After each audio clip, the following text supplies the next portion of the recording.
So your spine is made up of vertebrae and discs in the front, and at the back you have an arch of bone called the lamina and the spinous process. Actually, I'll show you. And then you have ligaments in the back, and you have muscles in the back, and you have what are called facet joints in the back. So that this thing here is the vertebrae, that's bone. These are the discs. So discs are like jelly donuts. It's like the donut part of the disc is like a tire. It's a whole bunch of rings that are laminated together. And then the middle of the disc has shock absorber material. So when you're young, it has a whole bunch of fluid in it. It's very liquid. As you get older, it gradually dries up. So getting disc degeneration is like getting gray hair and wrinkles. A lot of it has to do with loss of water content. So, and everybody gets it. Most of it's genetic. Whether you're skinny, fat, tall, short, whatever, everybody gets some degree of disc degeneration. These things are the joints at the back. So when people get back pain, the joints are a common source because that's where most of the movement in your spine occurs. The discs are shock absorbers, but they don't really move, whereas the facet joints is where all the movement occurs. So that's why they're a common source of back pain. And then these openings here are called the foramen.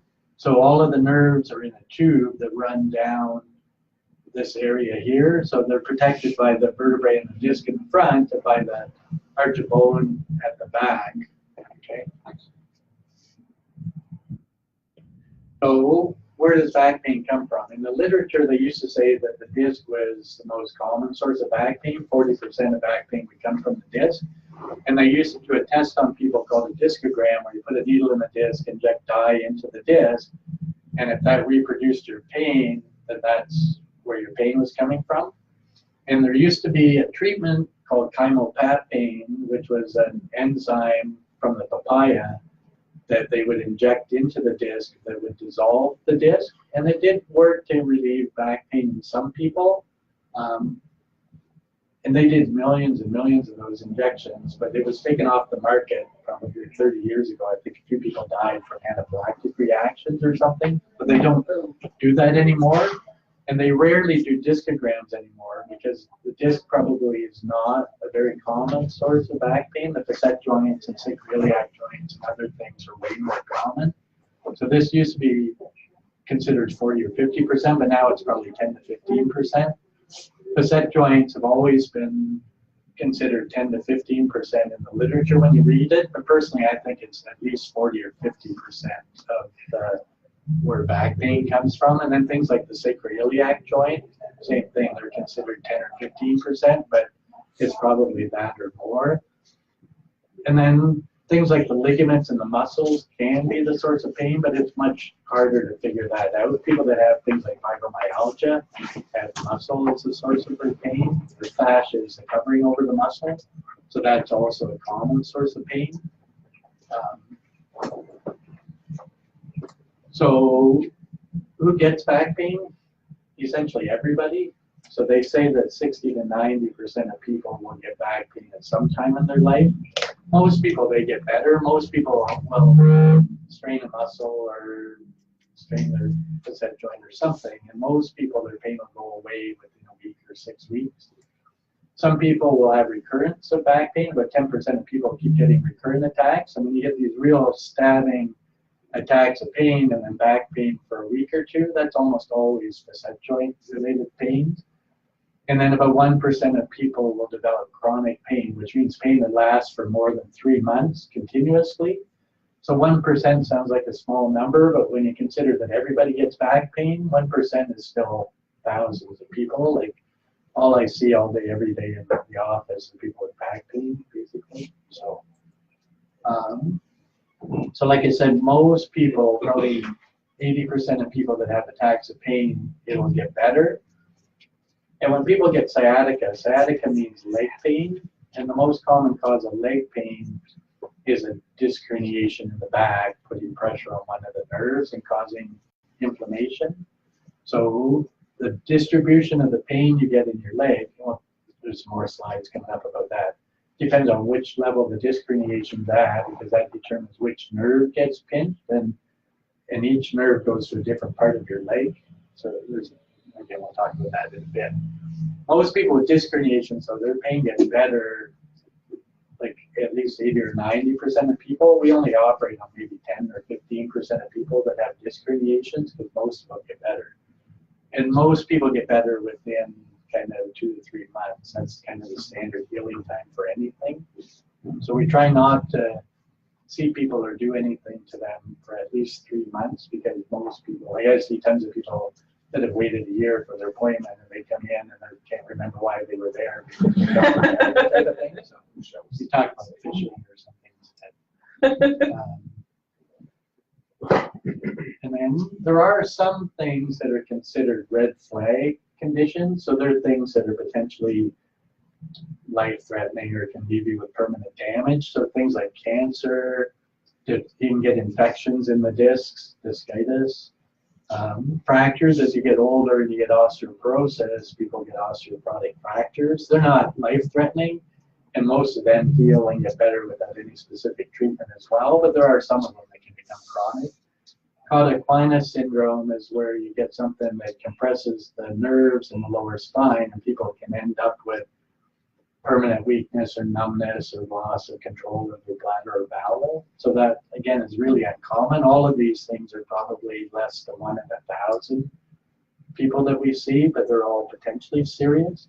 And most of these things aren't, like cauda equina can come on suddenly and be there. And a lot of people that get that, even if you operate on them right away, it never goes away because it causes damage. When you get a big herniation that squashes the nerve, it's like running over it with a steamroller or something. It causes damage right away, and it doesn't always recover. But we try to operate on those people emergently because there is a chance that it can recover. Things like cancer and infection, they usually aren't something that come on immediately. There's something that people develop symptoms that just gradually get worse over days or weeks or months type of thing. People that have symptoms that come and go, that are intermittent, are almost never serious. Like serious things come on and they just keep getting progressively worse. So those red flag conditions like in cancer and infection, again, they're like less than 1 in 1,000 of all the people we see for back problems. And again, they'll develop specific symptoms like weakness or numbness or bladder problems. And again, it's progressive. It gets progressively worse, like neurological abnormalities or things like weakness in their legs. Progressive, and those ones should have more urgent investigations like MRI. So some of the other things we'll talk about, so sciatica I mentioned, that's leg pain caused by a pinched nerve. Degenerative disc disease, again I mentioned that's like getting gray hair and wrinkles, and can be back pain, but not always. Spinal stenosis is a common thing, like most of the people that are in the room here are probably getting close to the age where they could get spinal stenosis. Things like disc herniations occur in people when they're young. So most of the people that get disc herniations are in their 20s, 30s, 40s. People that get spinal stenosis are in their 60s, 70s, 80s, 90s. So it's different cause and different age groups of people that get these things. Instability means that their spine is not aligned properly, but there's abnormal movement. There's a thing called spondylolisthesis where there's a shift between the vertebrae, but it doesn't mean it's unstable. That shift, we test for instability by having people do flexion extension x-rays, and if it doesn't move, it means it's unstable, so you don't necessarily have to do anything about it. There's lots of pro hockey players and pro football players that have a spondylolisthesis, and a lot of them don't even know they have it because it's not symptomatic. So just because the x-ray shows something doesn't mean it's a problem. And then again, things like fibromyalgia is a tough one because it's a very common problem, very common cause of pain anywhere, like back pain, arm pain. But there's no diagnostic test for it. There's no blood tests. There's no imaging studies. It's basically ruling out other stuff.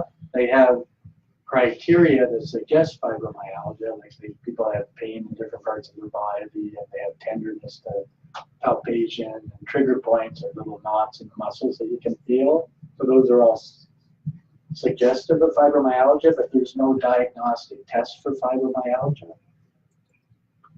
Okay, so again, potential sources of back pain, bone, and bones are usually only painful if it's broken, and that's an acute thing. So if you're in an accident or fall or have osteoporosis, or if you get an infection, the disc is a common source of pain, but more leg pain because it's more disc herniations that cause pain. Facet joints are, I think, by far the most common source of back pain in people. Ligaments can be the source of pain, but it's very hard to prove that that's where pain's coming from, and most soft tissue things heal. So there's no specific treatment for ligament injuries. And then again, muscles, you can pull a muscle, like playing sports and that type of thing. Most muscle things heal within 6 or 8 weeks. So most soft tissue things get better. You just have to heat, cold, anti-inflammatories, that type of thing. So I'll just show you examples of a few different things. So this is somebody that has osteoporosis and has a compression fracture. So you can see how these vertebrae look like a rectangle. This one you don't see the top of it. And this one looks more like a bow tie. So this one is the one that's broken. It's going to collapse in the middle. Some of them are more crushed down in the front, so they look more like a triangle. All the nerves are in the spinal canal back here. So most people don't get pinched nerve, but they get back pain because of the broken bone. So again, osteoporosis is the most common cause, and osteoporosis is most common in postmenopausal women. That's just the most common group. Things like tumors can be the cause of pain. So the spine is a very common area that cancer metastasizes to. So breast cancer, lung cancer, colon cancer, lots of melanoma, a lot of those things will end up in the vertebrae. And if they're filled with cancer, they can collapse. And this, so when we do, if we're suspicious, you can stick a needle in and take a biopsy of that, and the pathologist can look at it and tell you whether it's osteoporosis or cancer or whatever. And the treatment for that, most people, they get better just with conservative treatment. If your pain's disabling, we can stick a needle into the middle of the vertebrae and inject cement into it. It's actually methylmethacrylate, which is an epoxy that heats up and heals, and that gives people almost instant relief of their pain. People go almost right after the treatment, but most people don't need that. Infections can affect the bone, and they can affect, more often, the disc. Like when people get infections, discitis is an infection in the disc. The discs have very poor blood supply and very poor nerve supply. That's why they're not a common source of pain. But they can be a site where people get infections. So if people have a dental procedure and bugs get into the bloodstream, they can develop a discitis. Or if people have a bladder infection, bugs get in the bloodstream, they can get an infection in the disc.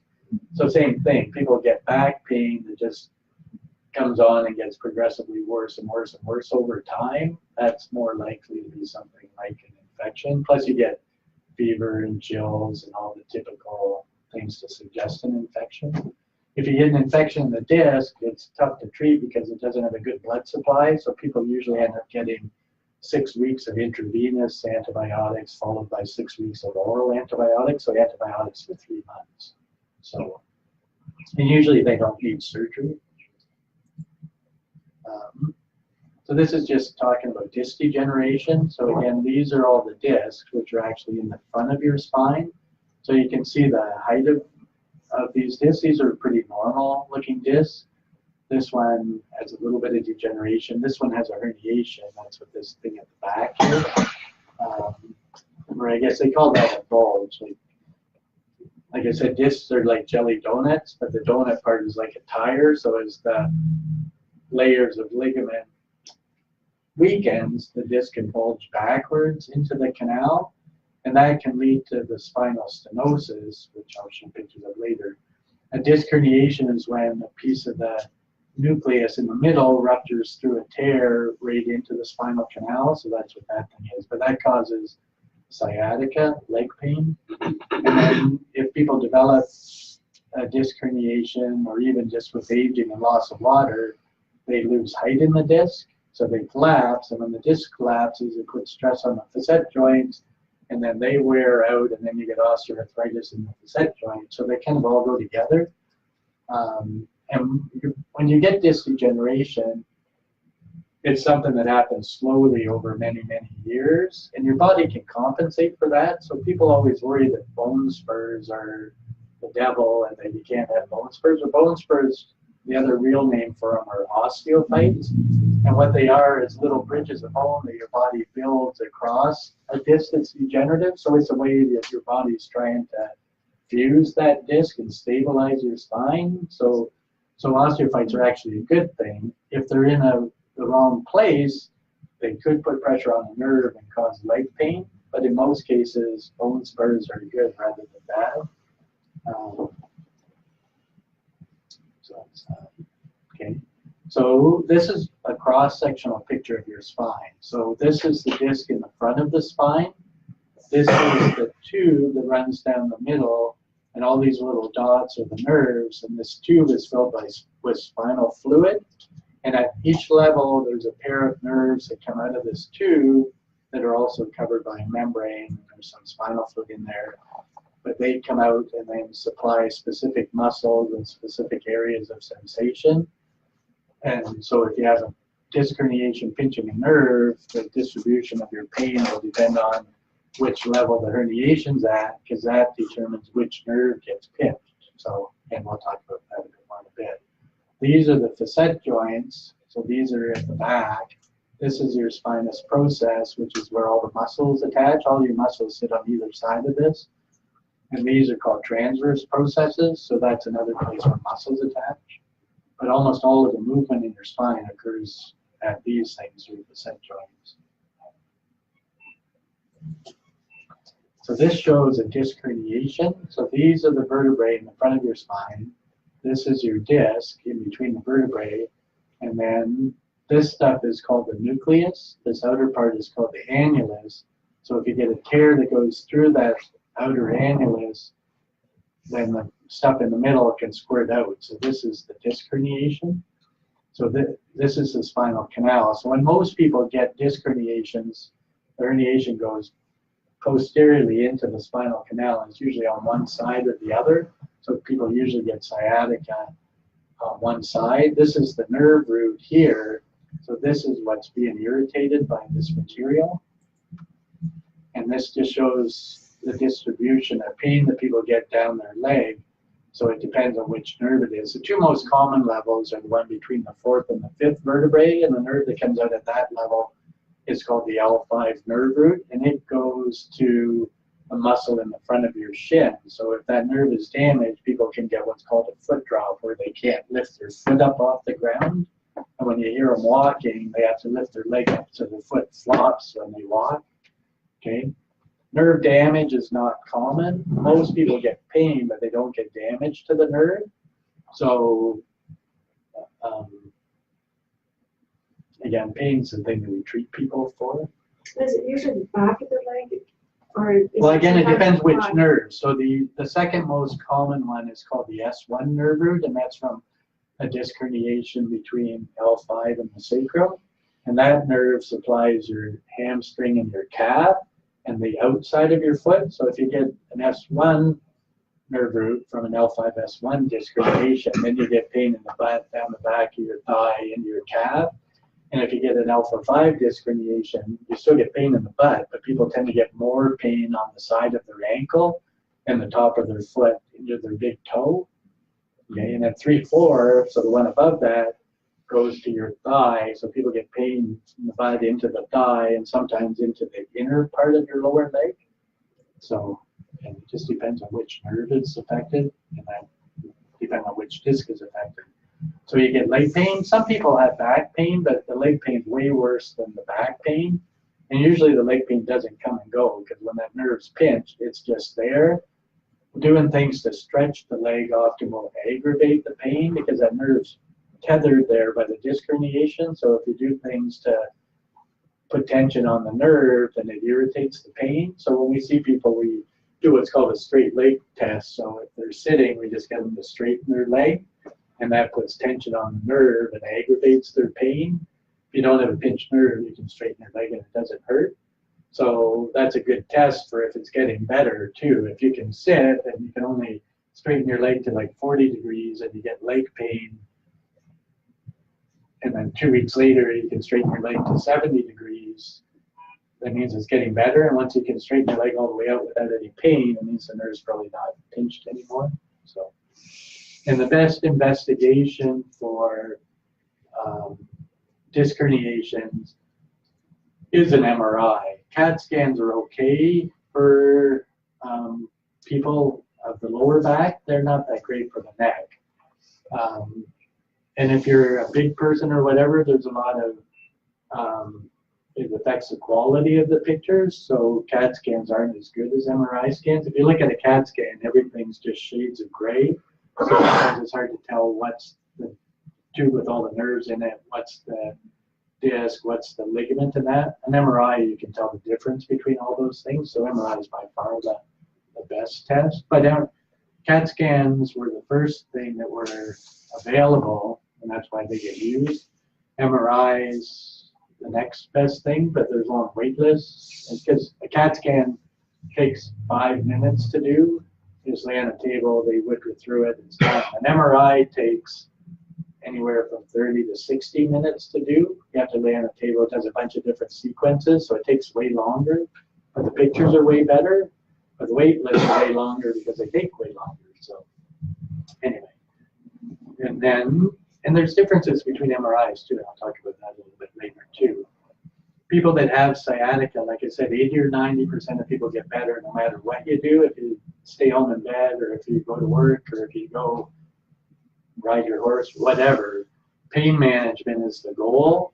Like, it's very rare for people to get more damage afterwards because of the disc herniation. Most of the damage occurs at the time of the herniation, because when that ruptures, it's like hitting the thing with a hammer type of thing.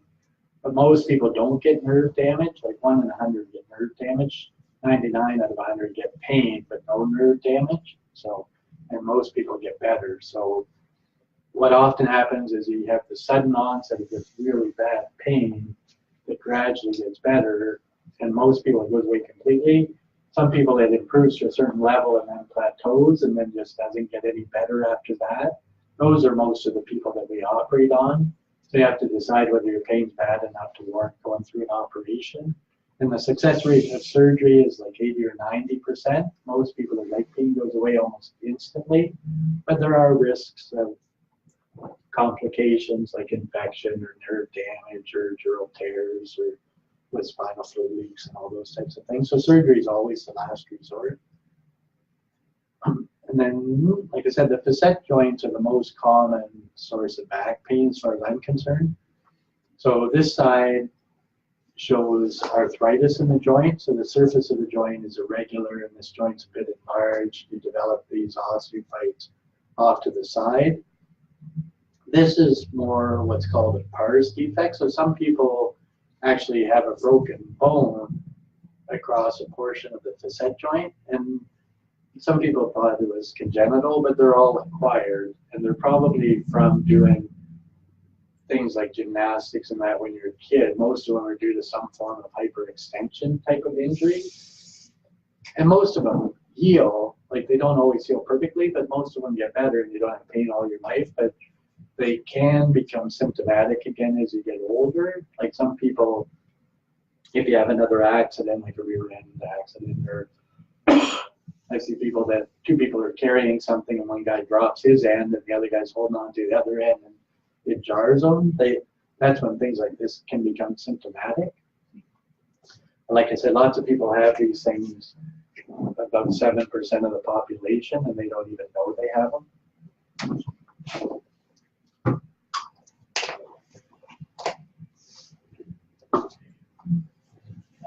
This is that thing called a spondylolisthesis. So if you look at the spine's all lined up, but if you compare the back of this vertebrae to the back of this vertebrae, you can see that there's probably 4 or 5 millimeters where it's shifted forward.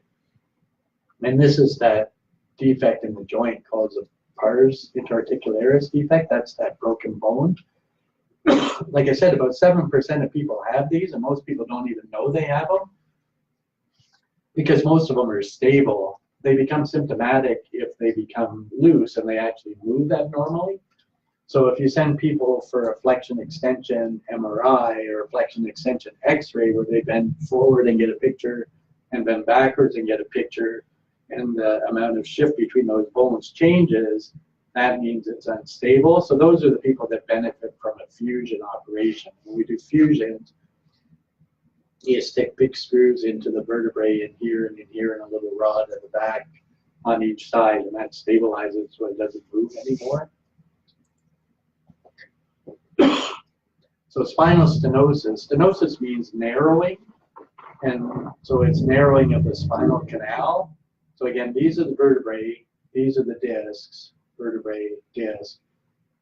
And at the back, you have an arch of bone called the lamina and the spinous process, but between those, you have ligaments in here. So most people get spinal stenosis because they get some bulging of the disc, and they also get thickening of the ligaments back here. The bones don't change, so when people get spinal stenosis, they describe it as a string of pearls type of appearance. So behind the bone, it looks normal. Where the disc and ligaments are, it becomes narrow. And when you get behind the bone again, it opens up again. And then when you get the next disc and ligaments, it becomes narrow again. So it's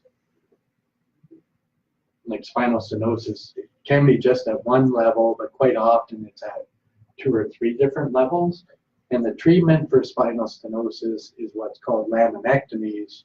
And when we do a laminectomy, we remove that whole arch of bone at the back. So you take off the spinous process and the lamina, which is the little arch of bone, and we remove all of these ligaments in between the bone. You usually don't have to do much to the disc bulge, because if you take off all the stuff from the back, then the tube can expand and the new nerves can flow back in the spinal canal, so you don't need to do much. If people have a disc herniation, then you usually do remove that.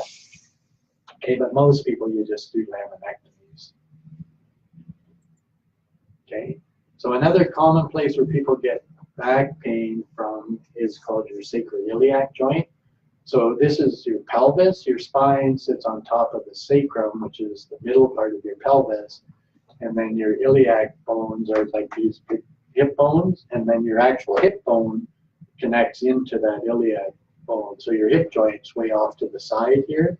These are the iliac crests, and this is your sacroiliac joint. So people can get arthritis or inflammation or whatever in the sacroiliac joints. This is John for me. Just that spinal stenosis thing. This is the bone in the front, this is the bone at the back, this is a tube with all the nerves in it. So if the disc bulges back, it puts pressure on this tube from the front. If these ligaments get thickened, they dig into the tube from the back, and then when people get arthritis in these facet joints, they become enlarged, so they kind of dig in from either side. So your spinal canal is surrounded by basically 3 different things that are getting larger, and then they squish this tube. So a laminectomy means removing this whole arch of bone at the back, as well as the ligaments in between, and we usually do that at 3 levels. So you take off the ligament, bone, ligament, bone, ligament, bone, ligament. So you decompress the spinal canal over this whole segment. Most people don't need fusions because their spine's lined up properly. And most people don't develop instability when you go and unpinch that. Like I said, most people we do that in are in their 70s and 80s, so most of them aren't still playing hockey and snowboarding and all those types of things. But I've never seen anybody get damage to the nerves because they're missing all the bone and stuff behind there. So, so sacroiliac joint is a common source of pain. So people get pain in the back of their hip. It's often tender back there as well. But people can get what's called referred pain from the sacroiliac joint, and the nerve supply to the sacroiliac joint is essentially the same as the S1 nerve root. So people often get pain into their hamstring and calf that isn't due to the pinched nerve, but it's because your brain's kind of misinterpreting where the pain's coming from. The part of your brain that tells, or that, like the nerve supply to your brain that indicates where pain's coming from kind of overlaps. It's like when people have a heart attack, they sometimes get pain in their left arm because your brain is kind of misinterpreting where the pain is coming from. That's called referred pain. People with gallbladder attacks often get, I forget what they get pain, but they get referred pain. Yeah, their shoulder. Okay. So the sacroiliac is a different joint. Facet joints are like knees and hips. They're like bone lined with cartilage that are meant to move in different directions, whereas the sacroiliac joint are just two pieces of bone that are held together by a bunch of ligaments. So it's not meant to move around. It's meant to have a little bit of flexibility to it, but it's not like a knee or a hip. So people can get arthritis in these joints, but they can also get a bit of loosening of the ligaments that do allow more movement that's supposed to be there. And women, when they're pregnant, often get sacroiliac joint pain because estrogens loosen ligaments so that your pelvis can expand, so the kid can come out.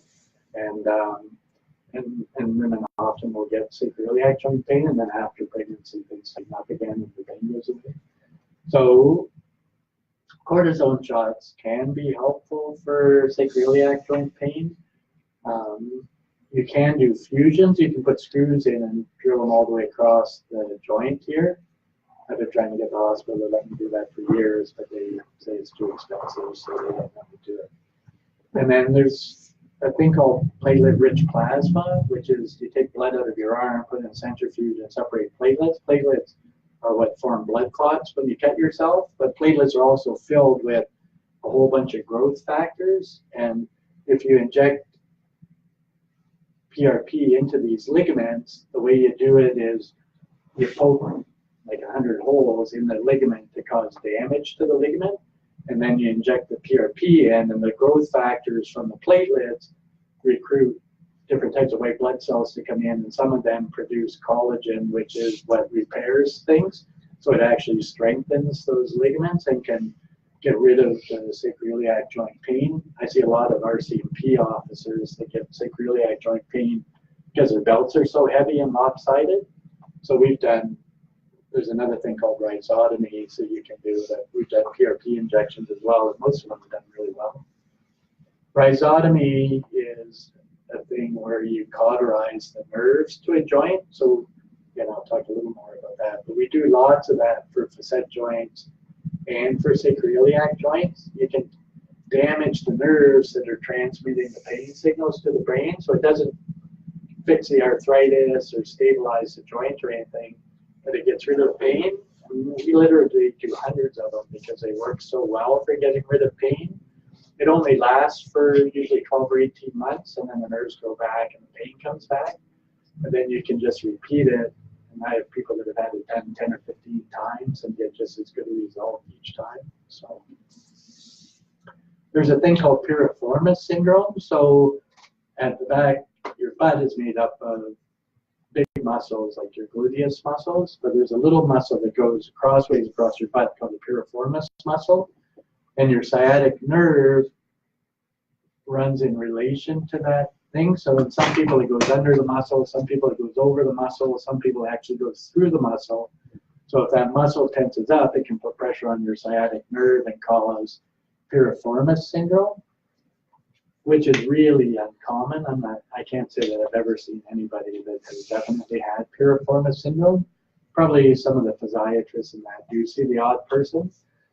I think when I was a resident, like we saw thousands of operations, and I saw one operation for piriformis syndrome, and it involves making a huge incision, lifting up all the butt muscles to get at that thing, and then either cutting it or whatever to release that thing. I don't know if the person ever got better or not, but sometimes the physiatrist in that will inject Botox into that muscle to get the muscle paralyzes the muscle basically, and then it relaxes, and that can be helpful for piriformis.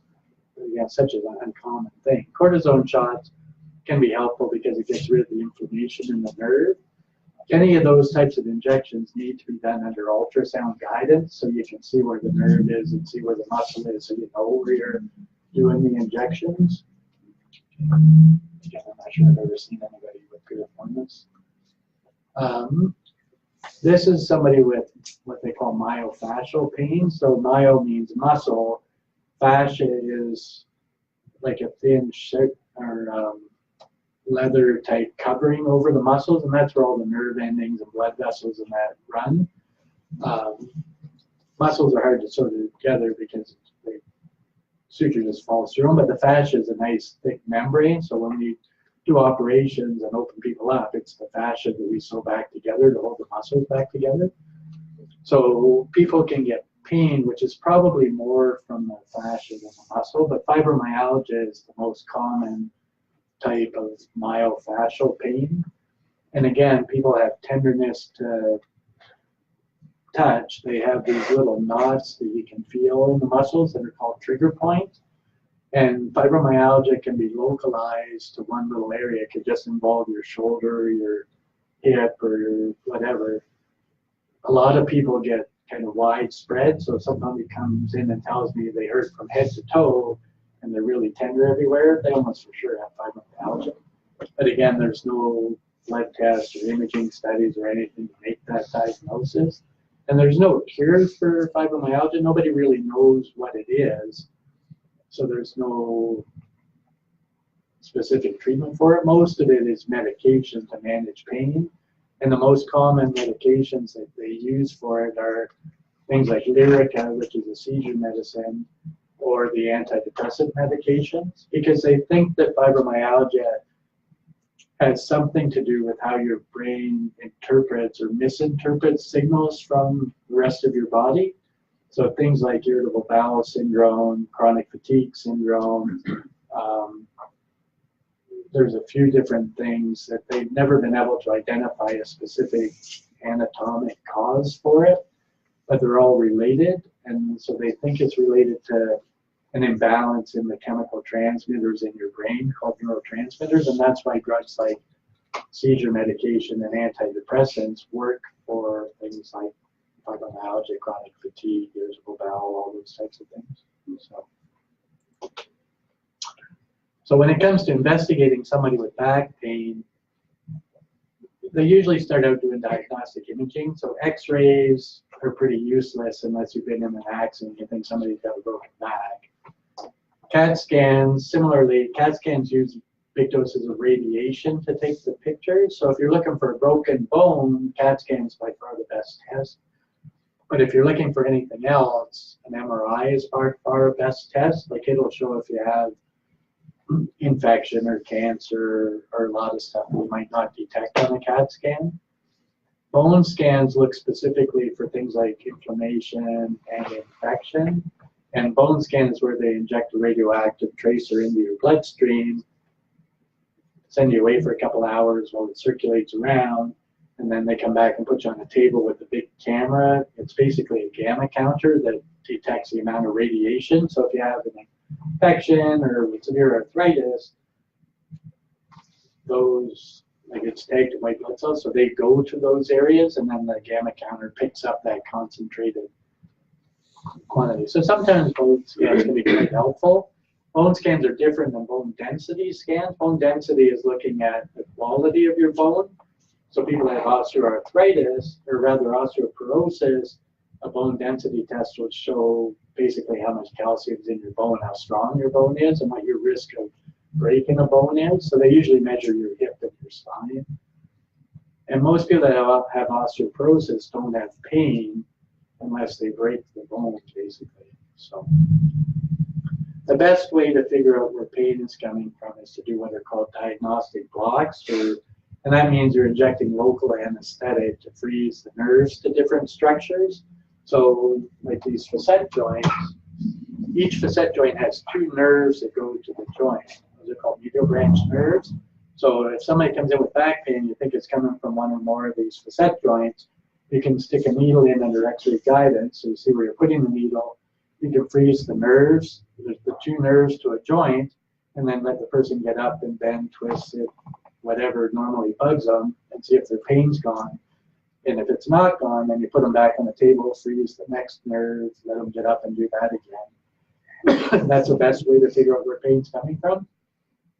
When they do these types of injections in the X-ray department, they don't actually freeze the nerves. They just put the needle in the joint and inject freezing and cortisone. So it's meant to be more of a treatment than a test. So if you get better from that, it means that's probably where your pain is coming from. If you don't get better from that injection, it doesn't mean that that joint isn't where your pain's coming from, because they haven't actually frozen the nerves to the joint.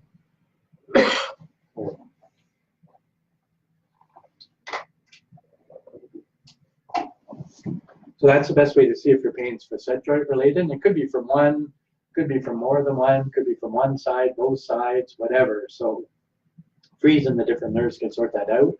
This is your sacroiliac joint. So the best way to test if your sacroiliac joint is where your pain's coming from is to put a needle into the joint and inject local anesthetic directly into the joint. The people get up and their pain's instantly gone. So that's the best way. If people have a disc herniation or spinal stenosis and have leg pain, and you want to prove that their pain is coming from that, you can actually put a needle in and freeze each of these nerves individually, and that can give people pain relief, usually for as long as the freezing lasts, which is a few hours. If you put cortisone in, then they can get relief for weeks or months, and sometimes permanently. But injections are meant to be more of a test to figure out where pain's coming from, to be a treatment. Once you know where pain's coming from, then there's different treatment options. But if you don't know where pain's coming from, then it's hard to decide what to do to somebody. And then, like, obviously, if you have a problem, people get referred to a specialist. Or if you got a bad knee or hip, you see an orthopedic surgeon. If you got a back problem, you come and see a neurosurgeon. If you got fibromyalgia, you usually see one of the rheumatologists, or osteoarthritis. So this is a picture of a CAT scan. So again, a CAT scan uses X-rays to take pictures, and these are what the pictures look like. So they're cross-sectional pictures, but where all the nerves on that are is in this area, and it's just different shades of gray. So sometimes it's a bit hard to tell what's the nerve, what's the disc, what's the ligament in that. And you do get exposure to radiation when you get it done. It takes like 5 minutes. So that's the best test if you're looking for a broken bone, like somebody that's in a car accident or whatever. This is a conventional MRI. So an MRI, you lay on this table, the table goes into this narrow tube. So if you're a big person, you're pretty squished when you're in there. They're very noisy. You get all these banging, clanging noises just from the way it works. There's an ultrasound pulse that they put in. There's it's real complicated physics, but this is the quality of the pictures you get. Like you can see the spinal cord, and you can see the individual nerves. All the white here is spinal fluid. These are the discs. So when you see white in the disc, it means it's nice and healthy. When you see black in the disc, it means it's no water, so it's dehydrated, so it's degenerative. Most MRI scanners have a weight limit to the table as well, 300 pounds. There are some scanners in the lower mainland that are bigger, so if you're really claustrophobic, sometimes it's better. And I think they can hold people up to 350 pounds or something. If you weigh 400 pounds, they usually send you to the zoo because they have an MRI there that has the elephants in that. So I know in Calgary they have sent patients to the zoo to get the MRI. At the clinic here, we have a different type of MRI. It's an upright MRI. So this is the table. You can see it's upright. And there's a chair here, so people sit. So if you're claustrophobic, it's wide open. You can sit and watch television while you get your MRI. And you can move this table in and out, up and down and that. So when you're imaging somebody's spine, people often have pain when they're in different positions. When you're up and around, you have pain when you go lay down, your pain often goes away. So when we do MRIs here of the spine, we image everybody sitting, lying, and then bending forward and backwards. So we're looking for that instability. If somebody has like a spondylolisthesis or the pars defects in their joints, you're looking to see if there is abnormal movement, because that will determine whether you need a fusion or not. So when we do the MRI here, you kind of get 4 positions, so it's like having 4 MRIs. So it takes way longer. It takes well over an hour to do an MRI of the spine here, but you do get way more information.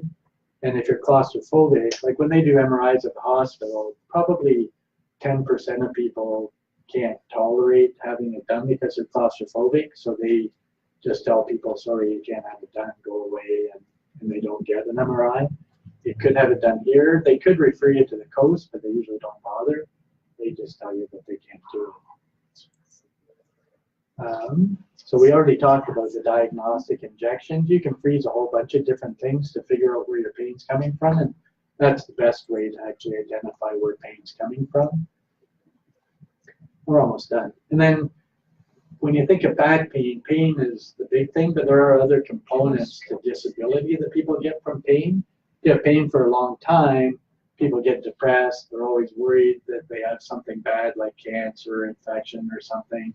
And that stress can actually make your pain worse. A lot of people, there's a muscle component of your pain, because if you got pain from a facet joint or a disc, your muscles tense up to try to stop things from moving so it doesn't hurt so much, but then they fatigue, and then they become a source of pain as well. So back pain's often kind of multifocal or different components to it. And then that psychological component can just make things worse. So often when people have pain, you have to think of treating the whole person and not just their pain. So like people with fibromyalgia, there's no cure, so there's no specific treatment. So you put them on antidepressant medication, or you put them on seizure medicine, but often they benefit from things like counseling. They have fibromyalgia societies where people that have like conditions can get together and commiserate and talk about different stuff. So all of those things kind of are beneficial. And then there's lots of other things that people do, like surgery is always the last resort, and surgery doesn't fix everything. So things like physiotherapy, I refer lots of people to physiotherapy because doing stretching, core strengthening exercises, and that are very helpful for strengthening your back and loosening up the muscles, and will get rid of a lot of the pain. Chiropractic treatment, like I know lots of chiropractors, and I have tons of patients that go to chiropractors, and most of the time people get benefit from chiropractic treatment. Like people always worry about getting a stroke or something if they manipulate your neck, but that's like 1 in a million people. It's very uncommon. Massage therapy can be very beneficial, especially for the soft tissue component, the muscle and the fascia and that. Some physiotherapists do a thing called dry needling, or IMS, intramuscular stimulation, where they try to put needles into those little knots in the muscle, those trigger points, because if you put a needle in, it causes it to reflexively relax, and that can relieve the pain. Some physiotherapists also do acupuncture, and then there's also the Chinese acupuncture, the classic type of thing. All of those things can be beneficial. Kinesiology is an exercise therapist, basically. They teach you how to do exercises properly. All of those things are potentially beneficial. Medication, again, narcotics are not a good treatment for people with chronic pain because you need to be on them forever.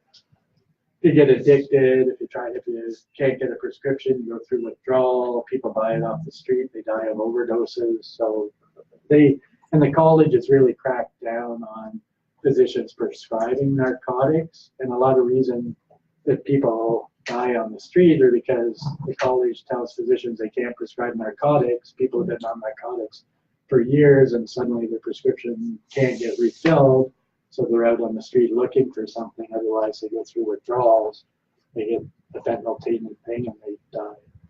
Anti-inflammatories are okay for acute injuries, like if you strain your back or your knee or whatever, but you shouldn't be on them for more than 4 to 6 weeks, because if long-term, they can damage your kidneys and cause high blood pressure. They eat holes in your stomach and cause ulcers, so you don't want to be on anti-inflammatory function. Muscle relaxants, same thing. They can be okay for a short term, but they all zonk people out. They make people really drowsy, affect your brain, and they don't help the pain. They can help relax the muscles. So muscle relaxants like baclofen are better for people that have things like spinal cord injuries where they get spasticity, where your muscles are too tight and it causes the muscles to relax. They can be very beneficial for that, but for pain, they're pretty useless. So the most common medications are the seizure medicines and the antidepressants. When people have bad sciatica, it's like an electrical short circuit in that nerve. And seizure medicines like gabapentin work the best because you're stopping that transmission of that abnormal electrical signal. Narcotics don't work very well for sciatica. And antidepressants, same thing. They affect the neurotransmitters, so they can be beneficial, especially for chronic pain, not as much for the acute pain. Gabapentin is better. And then the most common or most recent thing are things like CBD oil. So marijuana has two major components. It's got hundreds of components, but the two main ones in it are THC and CBD. So THC is what makes people high. CBD has anti-inflammatory and analgesic, like painkiller properties. So lots of people now take CBD oil because it helps their pain without making them high. Hemp is a plant that was grown for like years and years and years. They made rope and clothing and everything out of it. And that's the biggest source of CBD. Like most like marijuana plants have CBD in it as well, but hemp has way more CBD and no THC in it. So the hemp industry is coming back, but you're going to see more and more use of CBD because it's got good benefits with very few side effects. And THC can be helpful as well, especially for helping people sleep and with anxiety and that type of thing. So you can get combinations of THC and CBD that can be beneficial for a bunch of the different components of pain. So again, now that it's legalized, I think you'll see a lot more of that, a lot less narcotics. And then surgery is an option for some things. So people that have disc herniations, we do what's called a microdiscectomy, where you remove that herniated piece of disc, and that almost instantly gets rid of the leg pain in 90% of people. People wake up in the recovery room and their leg pain's gone, but then they have back pain from the trauma to the muscle and that. And it takes 3 months to recover. There's a 10% chance of recurrence because you don't take the whole disc out, but it does a good operation. Artificial discs, the companies spend billions of dollars developing artificial discs because people used to think that the disc was where all back pain came from. Very few people do disc replacements. There's one guy in Vancouver, there's one guy in Calgary. Everybody in Germany does disc replacements. I have lots of patients that have gone to Germany to get disc replacements. The hard thing about disc replacements, though, it's hard to prove that your pain is coming from the disc. If it is, disc replacements are a good treatment. If it isn't, you go get a disc replacement, your pain's no better, and it could even be worse. And then you also have the potential complications of putting metal in you that can wear out or get displaced or break or get infected or whatever. So they have not become all that popular. Facet joints, again, I think are the most common source of back pain. Things like cortisone shots can help, but they're not that helpful. There's a thing called facet joint rhizotomies that we do, which involve putting needles in. And you put the needle in the back where that little nerve is that comes to the joint. So again, there's two nerves to each joint. You put the needle in, there's an electrode that goes down the middle of the needle, and then you pass an electric current, and it doesn't heat the needle, but it heats the tissue around the needle. It causes like a high frequency vibration, and that damages the nerve. So it doesn't get rid of the arthritis, but it prevents pain from being transmitted from the joint to your brain. So we literally do hundreds of those, and it's the best treatment for back pain. It doesn't last forever. That's a bad thing. It usually lasts for kind of 12 to 18 months, but then you can repeat it, and it usually works just as well when you do it again. If you do multiple levels, it can take away some of the nerve supply to the muscle, and then people could get some weakness in the muscle. And that's why doing those injections to pinpoint where the pain's coming from is better, because then you can limit the rhizotomy to 1 or 2 levels, and then you don't have to worry about the damage to the muscle. And you can also do rhizotomies for a sacroiliac joint. So you just burn all the nerves to the joint, and it gets rid of the pain. Same thing for 12 to 18 months, and then if the pain comes back, you do it again. So that's, I think, one of the best treatments for back pain. Not that many people do them, and I'm not sure why. Like when I trained in Calgary 30 years ago or whenever it was, I'd never even heard of them throughout my whole training. I didn't hear about them until I moved here because Dr. Singh and Dr. Freedy did them. And I've been to a bunch of courses since then, and they are done in lots of different countries. They've been around since the 1950s, and they do work really well. So I don't know why more people don't do them here, but they don't. And then you can do fusions on people that involve putting rods and screws in to stabilize the spine. That works really well if you have instability, abnormal movement. If you just have degenerative changes in your spine, the chances of getting pain relief from a fusion are maybe 50-50, and the chances of getting worse are probably the same. So doing things like a rhizotomy has almost no, like there's a small risk of damaging a nerve and giving you leg pain, but if you do it the proper way under expert guidance, the risk of that is like negligible. Whereas putting when we put screws in, the screws are 5 to 6 centimeters long and 6 millimeters in diameter, so they're like copper screws. They cost $600 each, and there's a risk of putting them in the wrong place and hitting a nerve or doing stuff. You do it under X-ray, so most of the time it's okay, but things can go wrong. And then dynamic stabilization, there's a system called dynesis that I do not as often as I used to, but you put pedicle screws in and there's a little flexible spacer, so it still allows movement and flexion, but it takes the tension off of the facet joint. So I do it mostly for back pain from facet joints. And some people, if you do that, they will get permanent relief of their pain, so they don't have to keep coming back for the facet. So if you could prove that their pain was related to one joint or one level, then doing something like that is reasonable. If you do fusions on people and you stop the movement, usually putting those screws in also damages the adjacent facet joint. So people often come back with what they call adjacent segment degeneration, where they get degeneration in the level above or below where they've had a fusion, and then they need another operation to do something there. So fusions are not that great a treatment for back pain. This is just a picture of a fusion. So we put these big screws into the vertebrae, they go down through the pedicle, and then you put a rod at the back. And often you clean out the disc and put a spacer in packed with bone, so it fuses across the front.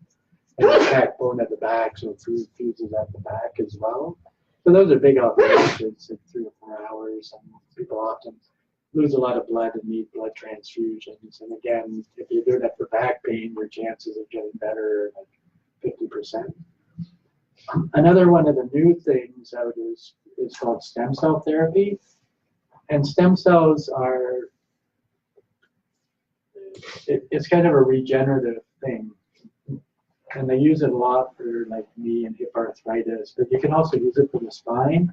The way it works is you take either bone marrow from your hip or fat from your abdomen and process it, and you end up with a population of cells called stem cells. And they basically have 3 different functions that provide the benefit. One is that they can transform into different cells. So they can turn into cartilage cells and repair the cartilage. They can turn into muscle cells or whatever. So if you have an injury, you can put those in and they can repair it.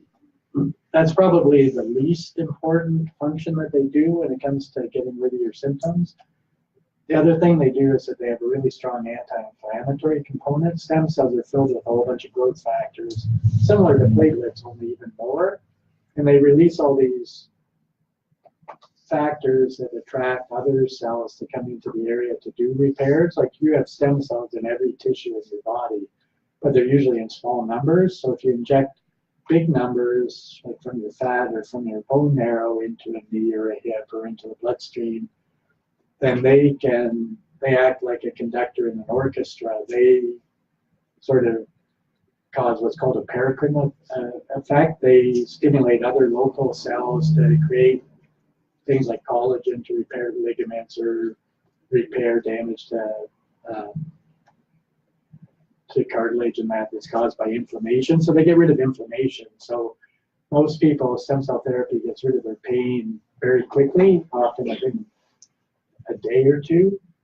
And it often will get rid of their pain for years, 4 or 5 years. So if somebody has like arthritis in the knee or hip and they don't want a joint replacement, stem cells is a good alternative as a temporary thing.